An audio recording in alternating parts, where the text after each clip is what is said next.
Capítulo 4. Pluralidade das existências.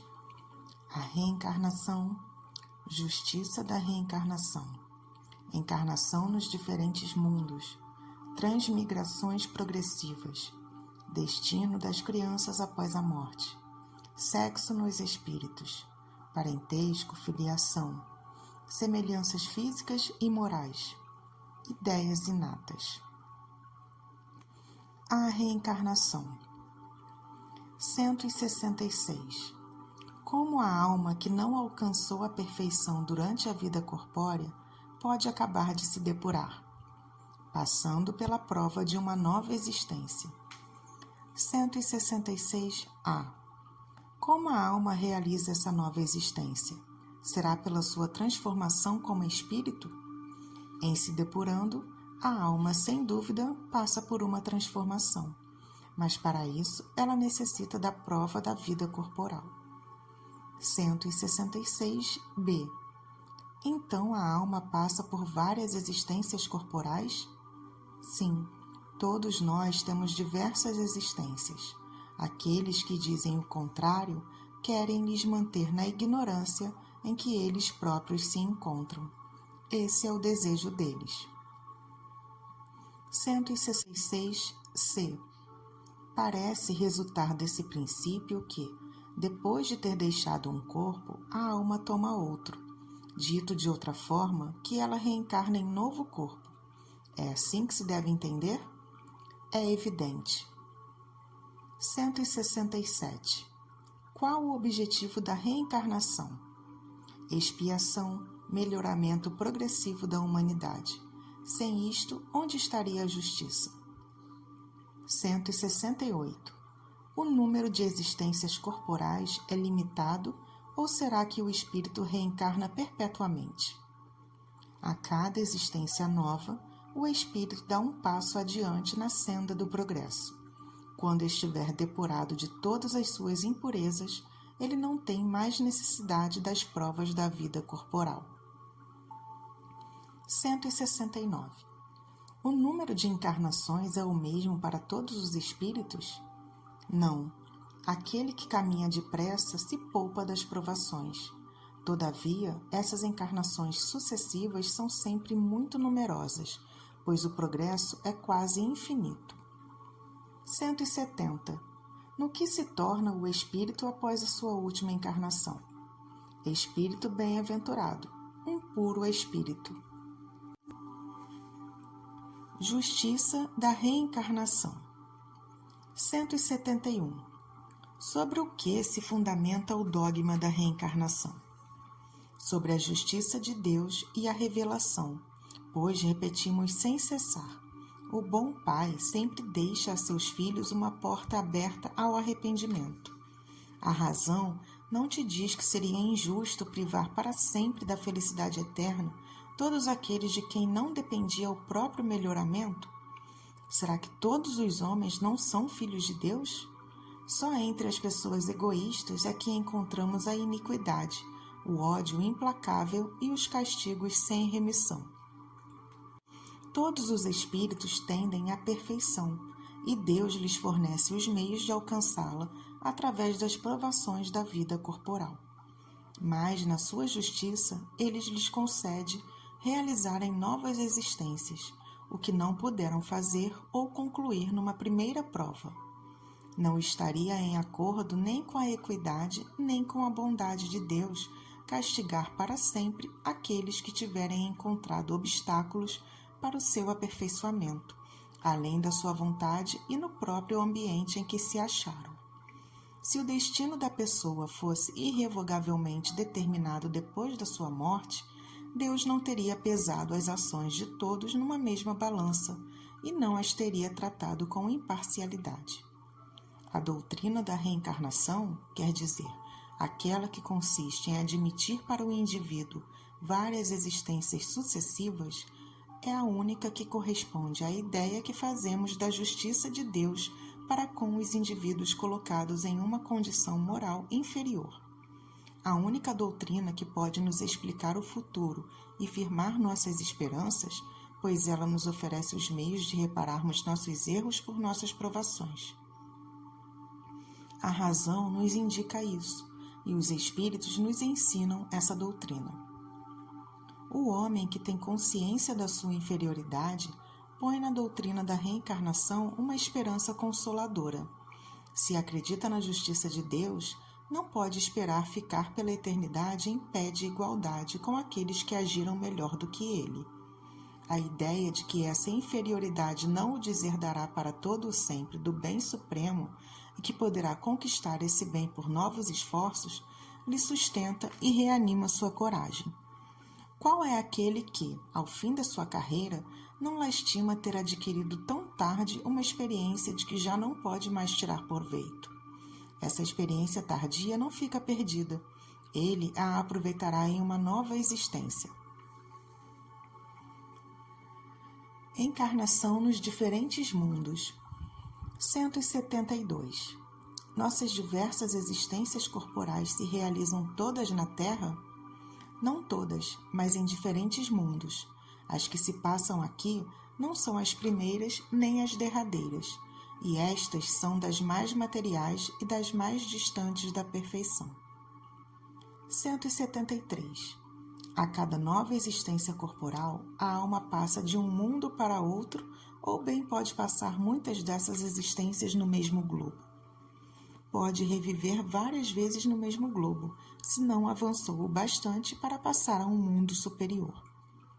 173a.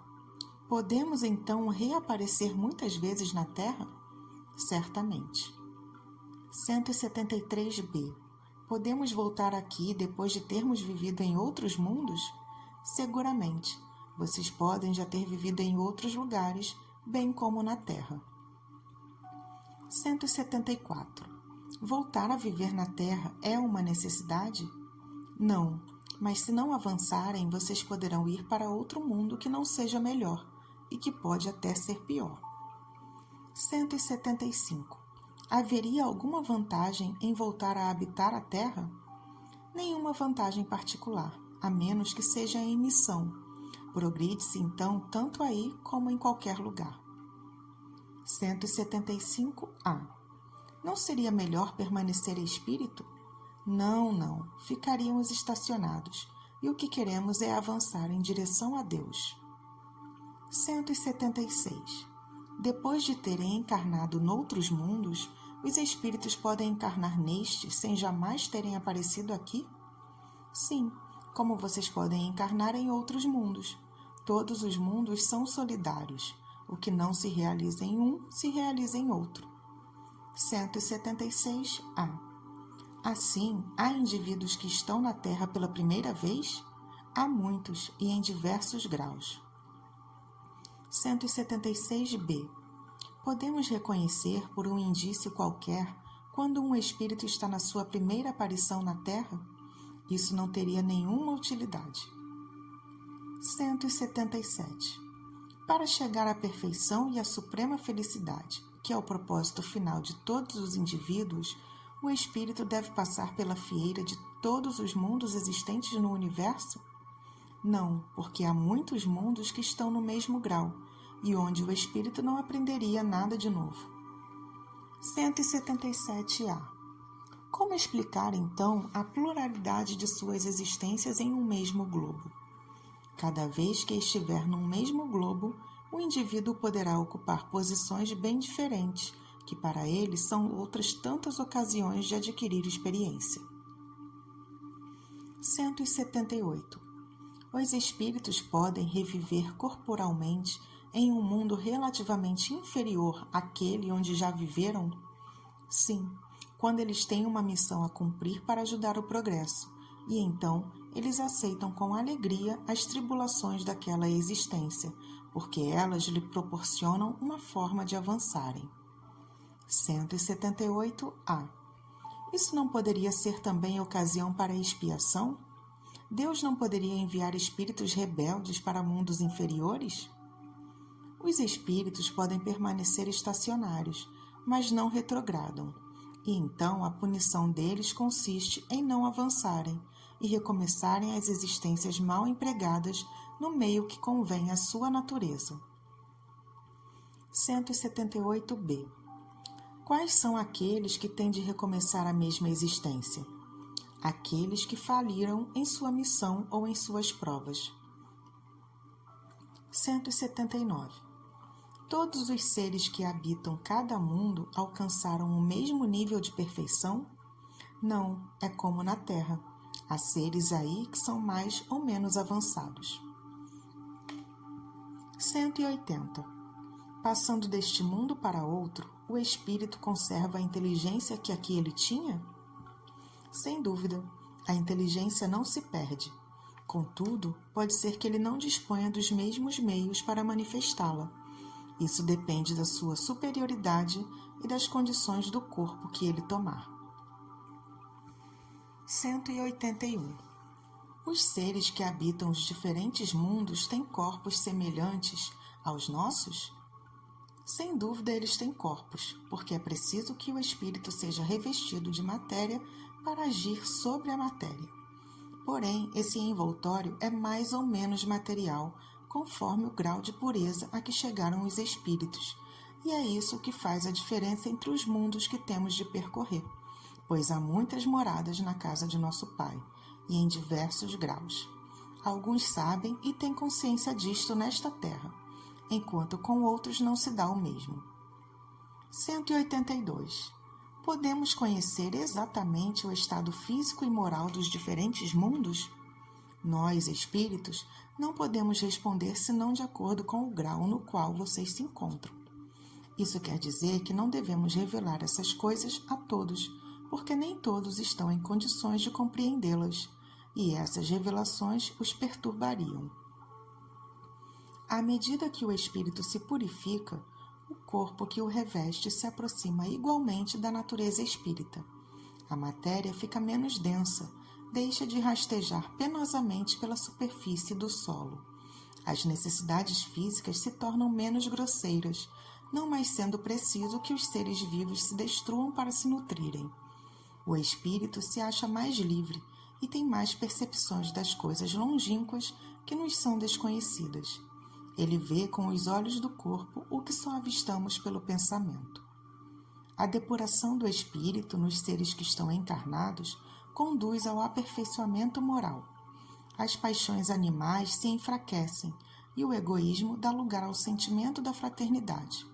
É assim que, nos mundos superiores à Terra, não se conhece guerras, ódios e discórdias, ali não tem vez, porque ninguém pensa em prejudicar o seu semelhante. A intuição que eles têm do futuro e a segurança que lhes dá uma consciência isenta de remorsos fazem com que a morte não lhes cause nenhuma apreensão. Eles a veem chegar sem temor e como uma simples transformação.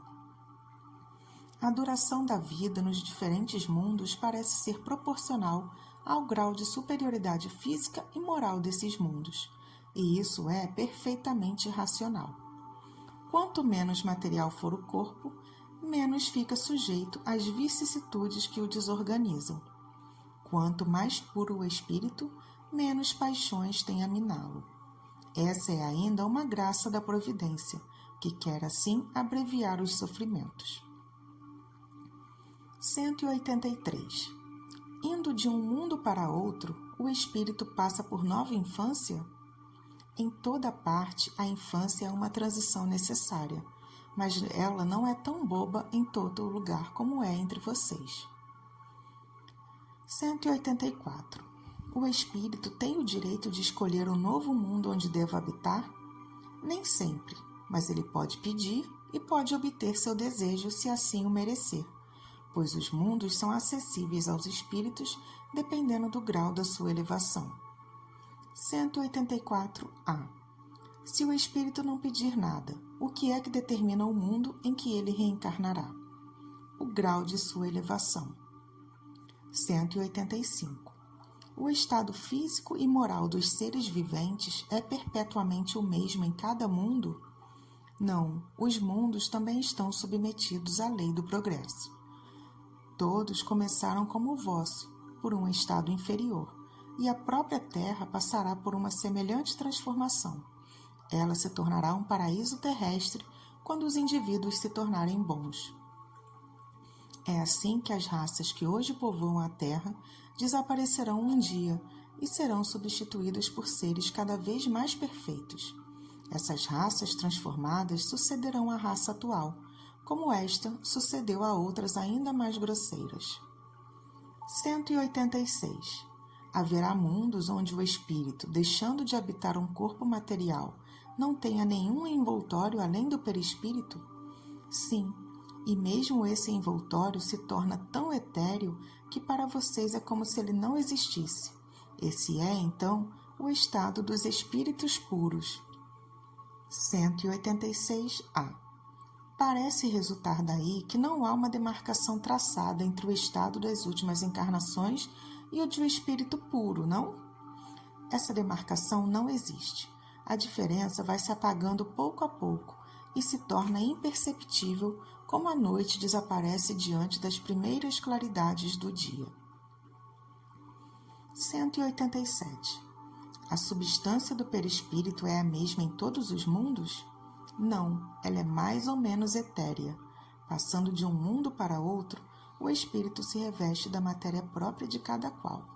Isso se dá tão rápido quanto o relâmpago. 188.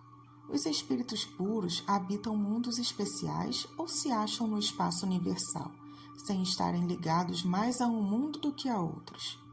Os espíritos puros habitam certos mundos, mas não ficam confinados neles como os homens ficam na Terra. Eles, melhor do que os outros, podem estar em toda parte.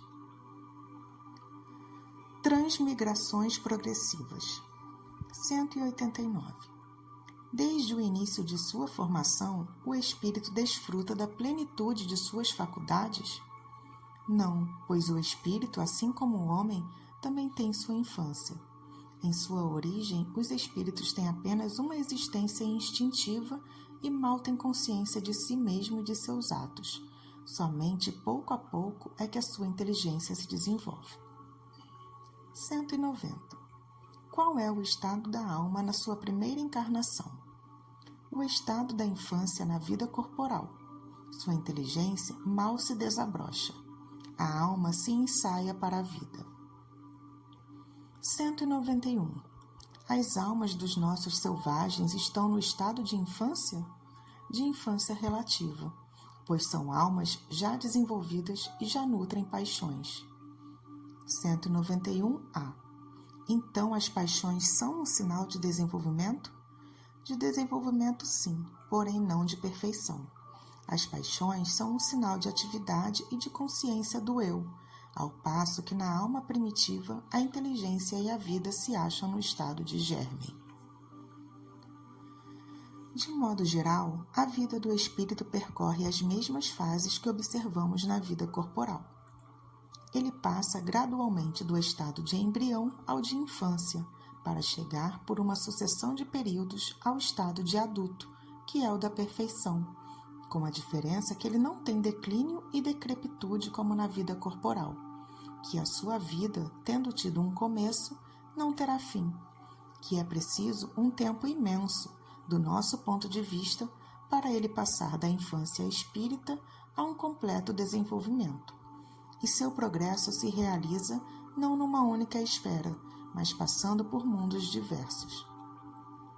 Portanto, a vida do espírito compõe-se de uma série de existências corpóreas, e cada uma das quais representa para ele uma ocasião de progresso, como cada existência corporal se compõe de uma série de dias, dos quais o homem adquire um acréscimo de experiência e de instrução.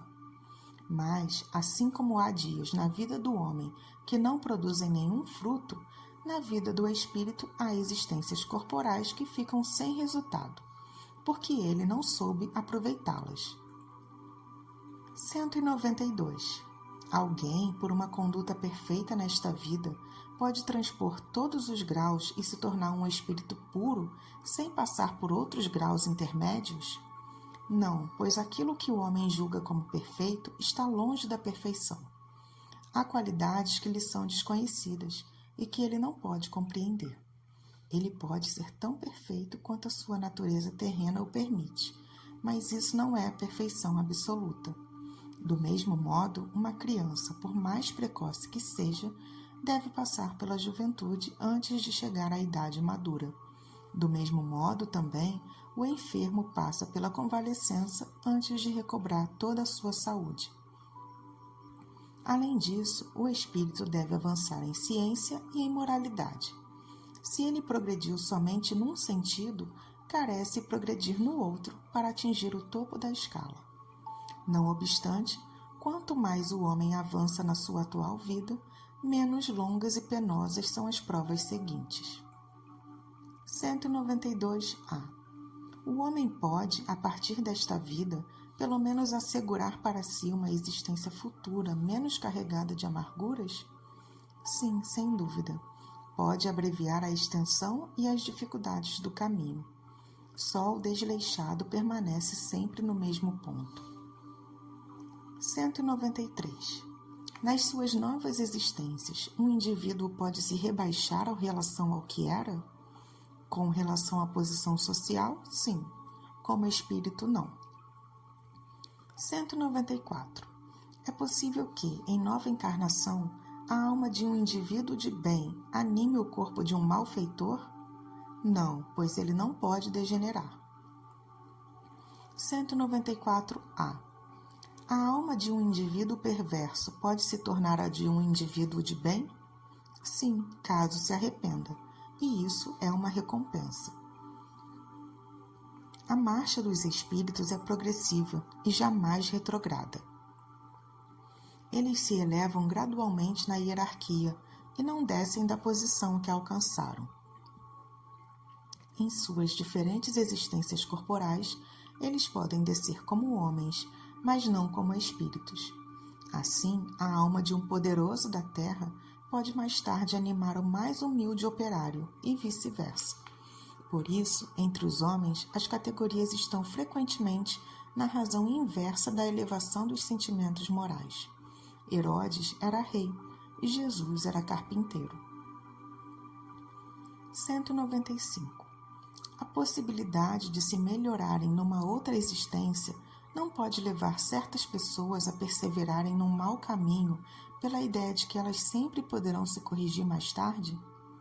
Aquele que pensa assim não acredita em nada, e a ideia de um castigo eterno não o refrearia mais, porque sua razão o rejeita, e semelhante ideia conduz à incredulidade a respeito de todas as coisas. Se somente se empregassem meios racionais para conduzir os homens, não haveria tantos céticos.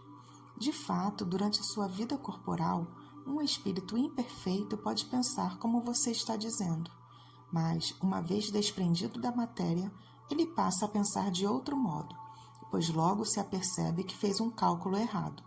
E é então que carrega um sentimento oposto numa nova existência. É assim que se efetua o progresso, e essa é a razão pela qual vocês na Terra têm uns indivíduos mais avançados do que outros. Uns já dispõem de uma experiência que outros ainda não têm, mas que eles adquirirão pouco a pouco. Depende deles acelerar seu progresso ou retardá-lo indefinidamente. O homem que ocupa uma má posição deseja trocá-la o mais depressa possível. Aquele que está convencido de que as tribulações desta vida terrena são a consequência de suas imperfeições, procurará assegurar para si uma nova existência menos penosa. E esse pensamento o desviará da senda do mal, mais depressa do que aquela ideia do fogo eterno, na qual ele não acredita. 196. Como os espíritos não podem se melhorar, senão passando pelas tribulações da existência corporal, segue-se que a vida material seria uma espécie de filtro ou depurador, por onde todos os seres do mundo espírita devem passar para chegarem à perfeição? Sim, é exatamente isso. Eles se melhoram nessas provas, evitando o mal e praticando o bem. Porém, somente depois de várias reencarnações ou depurações sucessivas é que eles atingem, num tempo mais ou menos longo, conforme seus esforços, a finalidade para a qual eles tendem. 196A. É o corpo que influencia sobre o espírito para melhorá-lo ou o espírito que influencia sobre o corpo? Teu espírito é tudo, teu corpo é uma roupa que se gasta. Eis tudo. Encontramos um exemplo material dos diferentes graus da depuração da alma no suco da vinha. Ele contém o licor chamado espírito ou álcool, mas enfraquecido por uma imensidade de matérias estranhas que alteram a sua essência. Esse licor só chega à pureza absoluta depois de várias destilações, em cada uma das quais ele se despoja de algumas impurezas. O alambique é o corpo no qual a alma deve entrar para se depurar. As matérias estranhas são como o perispírito, que também se depura à medida que o espírito se aproxima da perfeição. Destino das crianças após a morte. 197. O espírito de uma criança morta com pouca idade seria tão avançado quanto de um adulto? Às vezes, muito mais, porque ele pode ter vivido muito mais e adquirido mais experiência, se acima de tudo ele progrediu. 197a. Sendo assim, o espírito de uma criança pode ser mais avançado do que o espírito de seu pai? Isso é muito frequente. Vocês mesmos não veem isso tantas vezes na Terra? 198. Não tendo podido praticar o mal, o espírito da criança que morre em tenra idade pertence às categorias superiores? Se não fez o mal, também não fez o bem, e Deus não o isenta das provas pelas quais deva passar. Se ele for puro, não será pelo fato de que era criança, mas porque ele era mais avançado. 199. Por que tão frequentemente a vida se interrompe na infância? A duração da vida da criança pode representar para o espírito, que nela está encarnado, o complemento de uma existência interrompida antes do devido término, e sua morte frequentemente constitui uma provação ou expiação para os seus pais. 199a. O que acontece com o espírito de uma criança que morre com pouca idade? Recomeça uma nova existência. Se o homem não tivesse mais do que uma existência, e se, após essa existência, sua sorte futura fosse decidida para toda a eternidade, qual seria o mérito de metade da espécie humana que morre na infância para gozar da felicidade eterna sem esforços? E com que direito se acharia isenta das condições, às vezes tão duras, impostas à outra metade? Semelhante ordem de coisas não estaria em acordo com a justiça de Deus. Pela reencarnação, a igualdade é para todos. O futuro pertence a todos sem exceção e sem favor para quem quer que seja. Aqueles que chegam por último só podem queixar de si mesmos. O homem deve ter o mérito de seus atos, como tem a responsabilidade deles. Aliás, não é racional considerarmos a infância como um estado normal de inocência. Não se vêem crianças dotadas dos piores instintos numa idade em que a educação ainda não pode exercer nenhuma influência? Não há algumas que parecem trazer de nascença a astúcia, a crueldade, a falsidade, até mesmo o pendor para o roubo e para o assassínio, e isso apesar dos bons exemplos de que eles estão cercados? A lei civil absolve seus crimes, porque, diz ela, agiram sem discernimento. Tem razão a lei, porque, de fato, elas agem mais instintivamente do que por propósito deliberado. Mas de onde podem vir esses instintos tão diferentes em crianças da mesma idade, educadas nas mesmas condições e sujeitas às mesmas influências?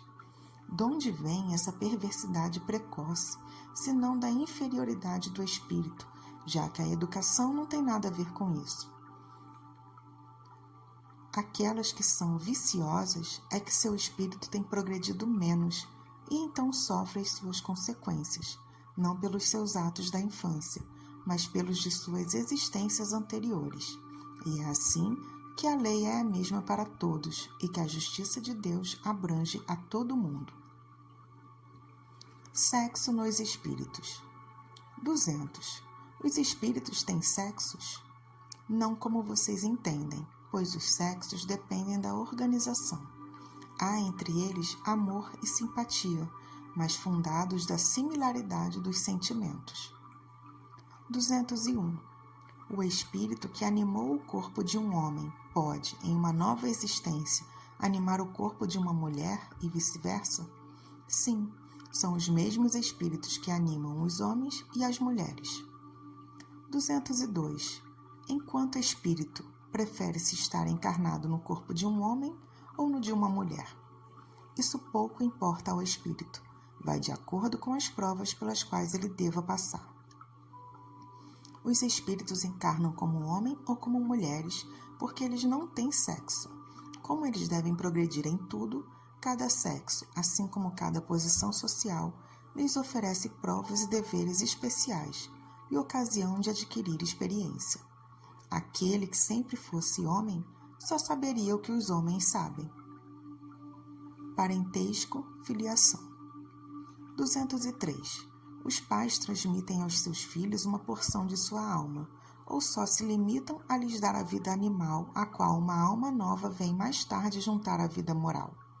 Apenas a vida animal, pois a alma é indivisível. Um pai ignorante pode ter filhos inteligentes, e vice-versa. 204. Como nós já tivemos várias existências, o parentesco vai além da nossa existência atual? Não poderia ser de outra maneira. A sucessão das existências corporais estabelece ligações entre os espíritos que vêm desde suas existências anteriores. Daí decorre frequentemente as causas de simpatia entre vocês e certos espíritos que lhes parecem estranhos. 205.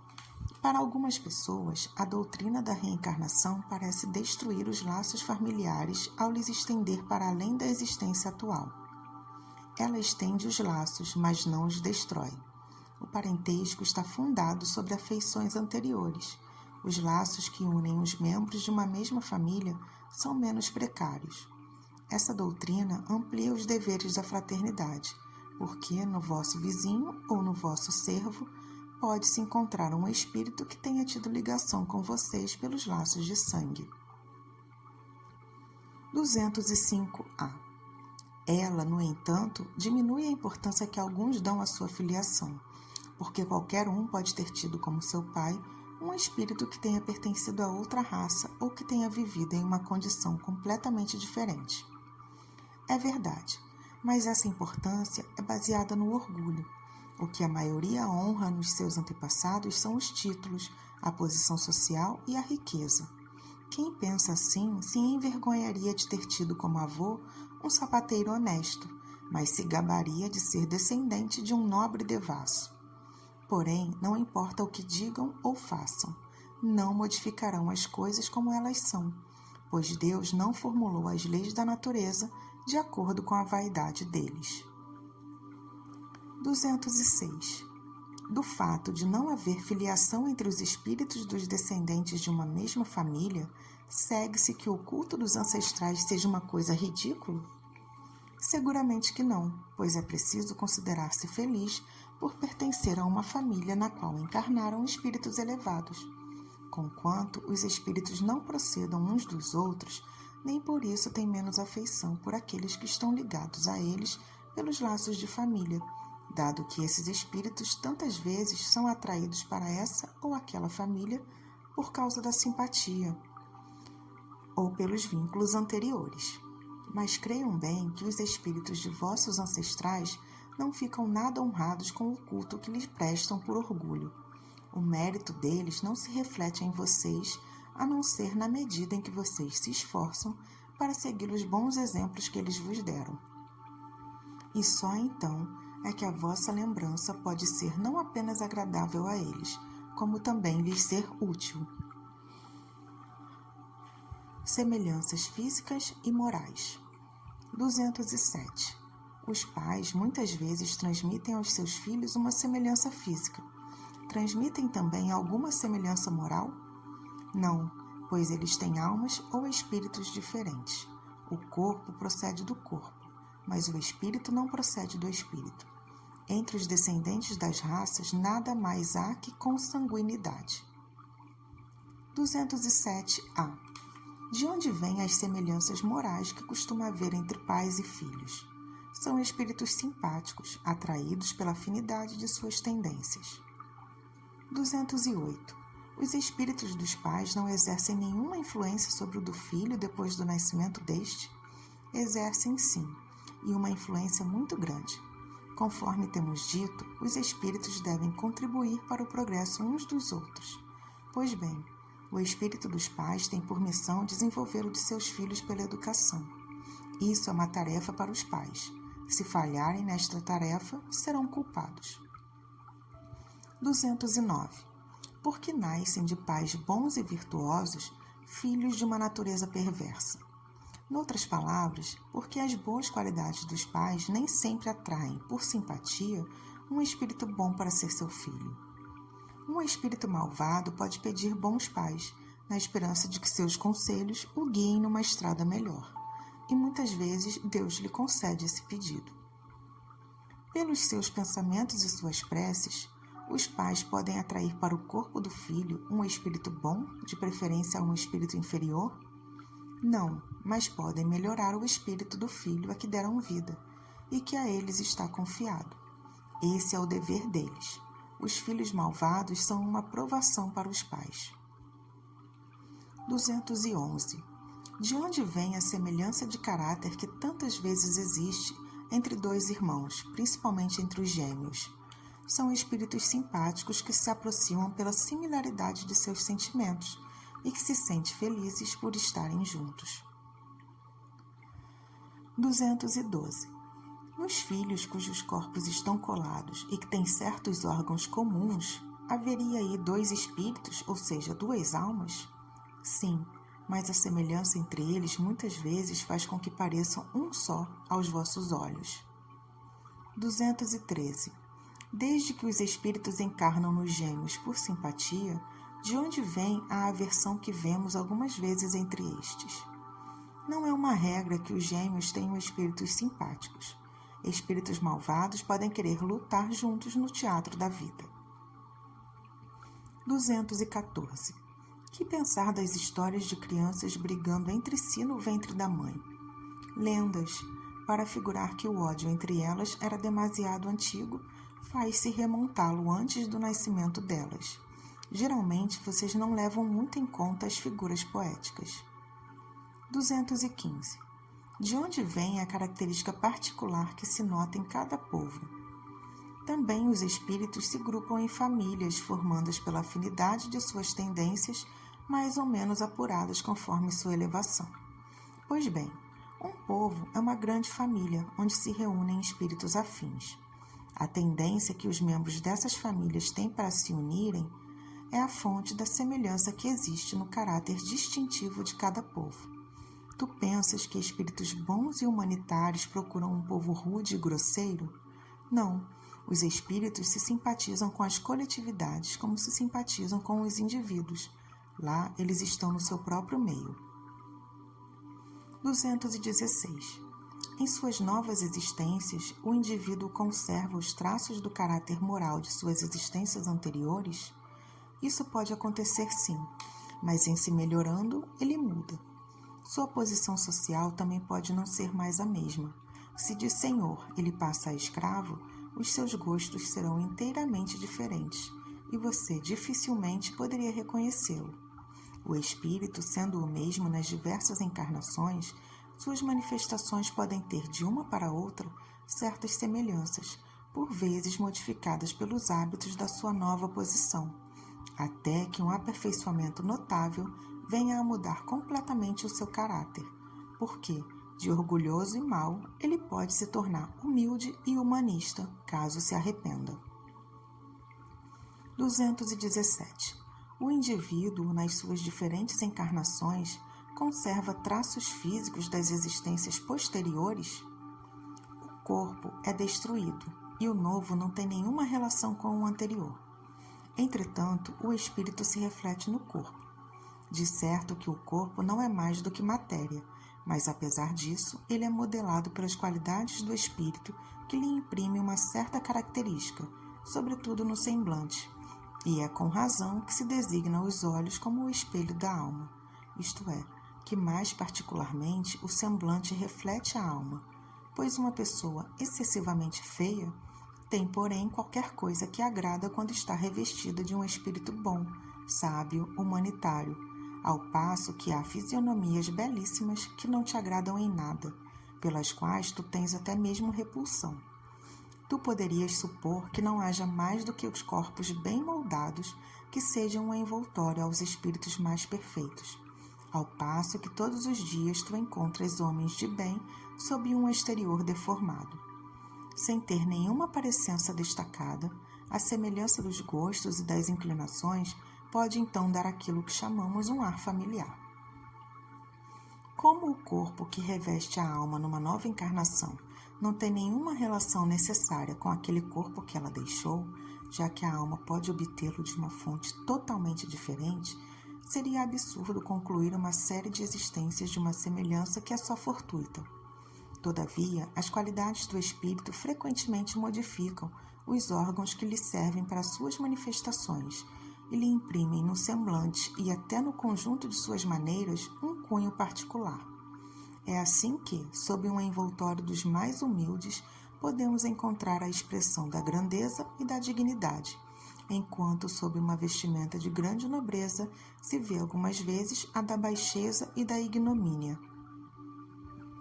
Certas pessoas saem da posição mais insignificante adquirindo sem esforços os hábitos e as maneiras da alta sociedade. Parece que elas aí reencontram seu elemento, enquanto outros, apesar do seu nascimento e da sua educação, sempre se mostram deslocados em tal meio. Como explicar esse fato, senão como um reflexo daquilo que o espírito era?